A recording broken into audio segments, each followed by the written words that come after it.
আমি শিক্ষক, আমি রক্ষক মর্যাদার, আমি নতুনের কেতন উড়ানো বাঁশির সুর, আমি নবপল্লবের উর্বরতা সুমধুর। আমি সৃষ্টি করি, রোধ করি বিনাশ।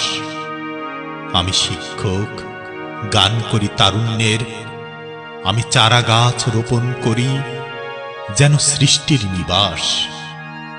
আমি অভিনেতা, চিন্তিত আমি সভ্যতায় সুদূর।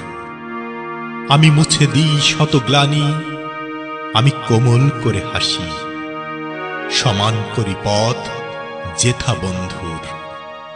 আমি নতুনের অসীম আকাশ, পুরাতনের নির্যাস, আমি বন্ধু বর সবার। হাতে আমার আলোর মশাল, সত্যের পথচারী আমি, সকলের বিশ্বাস। শুধু উপদেশে নই আমি, বাস্তবতায় নিবিড়। স্নেহে আমি মমতায়, শৃঙ্খলা বোধে আমি পীড়িতদের পাশে দাঁড়াই উঁচু করে শির। আমি কঠোর বজ্র সম, কোমল সত্য চিত্তে, শতদলে বেঁধেছি যে ঘর ছায়া সুনিবিড়। লক্ষ আলোর মাঝে